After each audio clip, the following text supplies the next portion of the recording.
Përhapja e llotarisë amerikane ka rikthyer vëmendjen tek qytetarët. Programi i vizave të diversitetit, i njohur gjërësisht si llotaria amerikane, vijon të mbetet një nga rrugët më të kërkuara për emigrimin e ligjshëm. Megjithatë, këtë vit aplikimet vijnë me rregulla më të forta. Autoritetet amerikane kanë vendosur kritere të reja për të rritur transparencën dhe për të parandaluar abuzimet, duke kërkuar që çdo aplikant të ketë një pasaport të vlefshme dhe ta ngarkojë atë gjatë aplikimit online. Për të kuptuar më mirë çfarë sjellin rregullat e reja dhe si ndikojnë ato tek aplikantët, ju ftojmë të ndjekim bisedën në studio.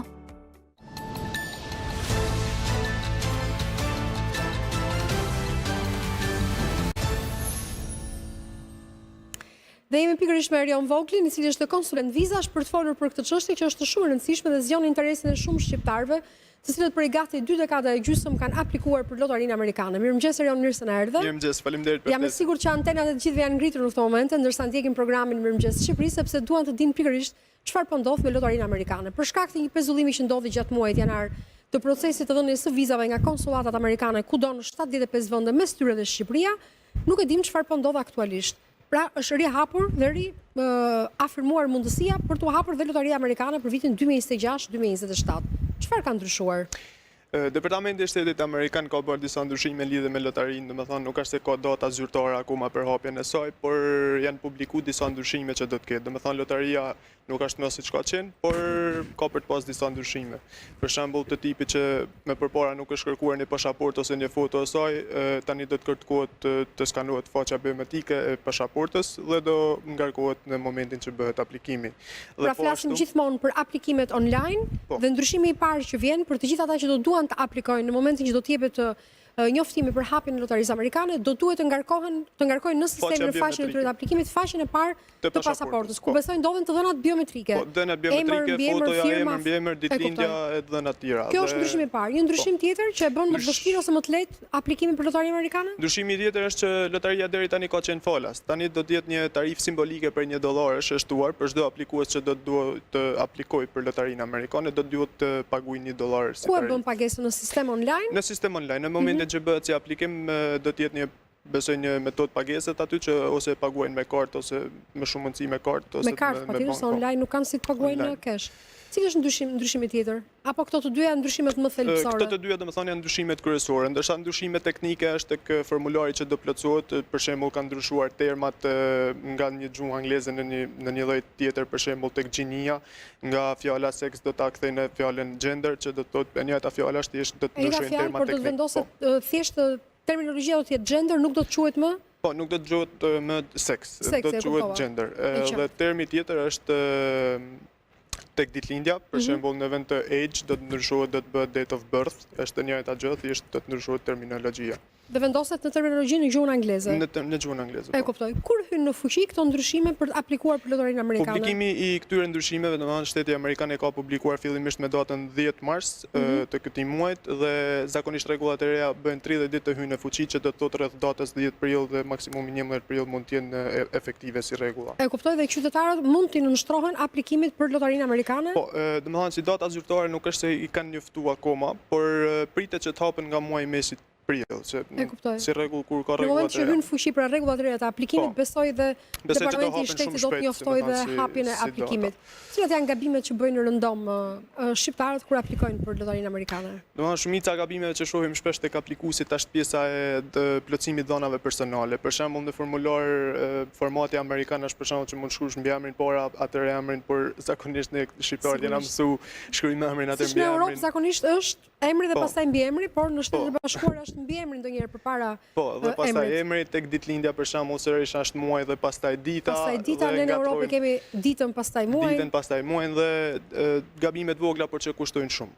Domethënë sepse në momentin që dorëzohet si formular aplikimit ti nuk mund ta ndryshosh. Edhe ai formular i shkon Shtetit Amerikan edhe është shumë e vështirë për ta ndryshuar si gabim mbrapa, pasi e plotson. Po besoj edhe informacioni që ti po jep në këtë rast edhe puna e konsulentëve të vizave është pikërisht kjo për të ndihmuar aplikantët që të mos bëjnë gabime rrugës. Që informacionet janë sa më të sakta. Patjetër. Ndërkohë ka patur nga ata që kanë aplikuar dhe janë fitues të lotarisë amerikane për vitin kalendarik 2026, por për shkak të pezullimit të procesit të dhënies së vizave, nuk dim, do të rihapet pra procedura e nisjes së intervistave për ata që kanë fituar lotarinë? Aktualisht domethënë nuk është se ka një njoftim zyrtar për fituesit e vitit 2026. Domethënë që shteti amerikan nuk e ka bën ditën janë si procese ala të pezulluara, por nuk dihet akoma për ta sepse nuk ka një njoftim zyrtar. Për momentin janë proceset e pezulluara. Domethënë lëshimi i vizave, sepse si procese dhe si intervista zhvillohen, por lëshimi i vizës në pasaport nuk është i mundur akoma derisa të hiqet pezullimi. E kuptoj. Pra ti përmend disa kushte, më saktë që do të ndryshojnë nga pikpamja teknike e paraqitjes dhe plotësimit të formularit dhe të dhënat e tjera cilat qytetarët duhet të kenë kujdes për t'i plotësuar gjatë aplikimit. Cilët janë ata që bëjnë gabime të rëndom? Nuk po flas për moshën e tretë. Se dhe të rinjt besoj? Gabojnë? Po, edhe të rinjt. Ka shumë bëjnë gjunga, sepse formulari është në anglisht. Persona për shembull që nuk dinë gjuhën angleze, ka shumë gjasa që të bëjnë gabime. Persona sërish që nuk janë të adaptuar me teknologjinë, për shembull për plotësu formularin online, sepse shumica janë me telefon, si më thonë, edhe mund të bëjnë gabime edhe gjatë plotësimit. Sigurisht se telefoni nuk ka të njëjtin rezolucion siç mund të ketë kompjuteri apo një PC. Siç mund të plotësohet në laptop ose në një kompjuter, si më thonë, është shumë e rëndësishme edhe kjo pjesë. Edhe duhet që t'jenë, domethënë, më shumë kanë tendencë të moshat për shembull 30 e sipër se sa 30 e poshtë, sepse janë pak më të adaptuar me teknologjinë. Me aplikacionet dhe me teknologjinë. Pse mbizotron dhe mbijeton kaq gjatë lotaria amerikane? Ti je vetë shumë i ri, me thënë të drejtën. Lotaria ka nisur përpara se ti mbas të ishe shumë i vogël, po pse ka mbijetuar kaq gjatë? Është një program që shumë njerëz në anën mban botës e dëshirojnë. Të jepet mundësia që të jetosh apo punosh në Amerikë ligjërisht edhe të fitosh një green card për të cilën njerëzit paguajnë edhe $1 milion, sepse e ka bën edhe Trump, domethënë presidenti Trump si ligj është që mund të paguash $1 milion për me marrë green card-ën, është një diçka domethënë që flet vlera vet për atë që po merr falas, vetëm me një aplikim që bëhet online.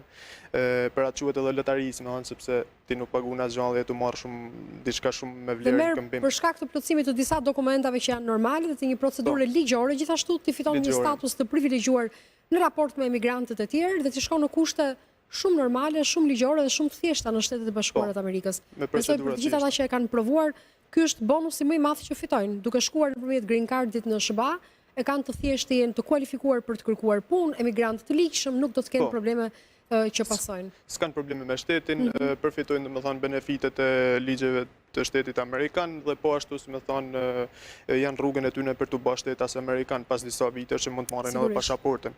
Dhe është një mënyrë ligjore dhe një rrugë shumë e shpejtë sepse ka edhe procedura të tjera, por procedura të tjera për shembull bashkimit familjar me familjar që mund ndodhin në Amerikë janë procese të gjata dhe kërkojnë kohë kurse lotaria amerikane 1 vit 2 vite mund të jesh në Amerikë ligjërisht.